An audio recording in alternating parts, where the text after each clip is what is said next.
எழுத்திலக்கணம், எழுத்து ஆற்றல், கணித இயல், வேதம் என்று சொல்லப்படும் மறைநூல், புராணம், இலக்கணவியல்,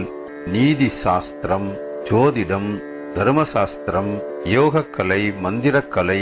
நிமித்தக்கலை, கம்மியக்கலை, அது வைத்திய சாஸ்திரம், உருவசாஸ்திரம், மரவனப்பு, வனப்பு, அலங்காரக்கலை, இனிது மொழிதல், நாடகக்கலை, ஆடற்கலை, சப்த பிரம்மம், வீணை அதாவது யாழ் இயல் கலை, வேணு அதாவது குழலிசை கலை, மத்தள நூல், தாள இயல் கலை, அகத்திர பரீட்சை, கனக பரீட்சை, ரத பரீட்சை, யானை ஏற்ற கலை, அசுவ பரீட்சை அதாவது குதிரை ஏற்றம், ரத்தின பரீட்சை அதாவது மணி நோட்டம், மன்னியல் கலை, சங்கிராம இலக்கணம் அதாவது போர்க்கலை, மல்யுத்த கலை,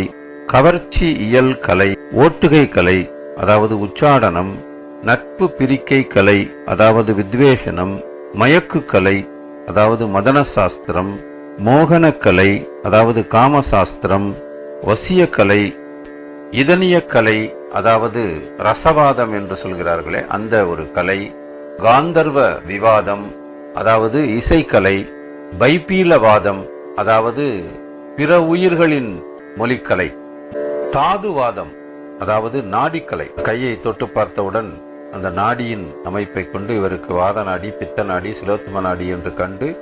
அதற்கேற்றாற்போல் வைத்திய சாஸ்திரத்தின்படி மருத்துவம் அணுகுவதைத்தான் நாடிக்கலை என்று சொல்லுகின்றோம். மகிழுறுத்த கலை, காருடம் அதாவது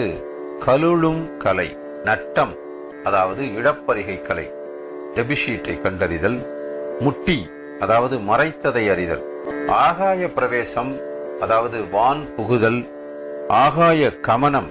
அதாவது வான் செல்கை, பரகாய பிரவேச கலை அதாவது கூடுவிட்டு கூடுபாய்தல், அதிரிச்சியம் கலை அதாவது தன்னுரு கரத்தல், இந்திர ஜாலம் அதாவது மாயக்கலை, மகேந்திர ஜாலம் அதாவது பெருமாயம். தன்னை மறைத்து காட்டுவது மாயக்கலை, பார்ப்பவரை விட்டுவிட்டு மற்றவை அனைத்தையும் மறைத்து காட்டுவது பெருமாயக்கலை. அக்னி ஸ்தம்பம், ஜலதம்பம் அதாவது நீர்க்கட்டுக்கலை, வாயு ஸ்தம்பம் அதாவது வழிக்கட்டுக்கலை, திட்டி ஸ்தம்பம் அதாவது கண்கட்டுக்கலை, வாக்கு ஸ்தம்பம் அதாவது நாவுக்கட்டுக்கலை, சுக்கில ஸ்தம்பம் அதாவது விந்து கட்டுக்கலை, கண்ணஸ்தம்பம் அதாவது புதையர் கட்டுக்கலை, கட்கஸ்தம்பம் வாட்கட்டுக்கலை, அவத்தை பிரயோகம் அதாவது சூன்யக்கலை,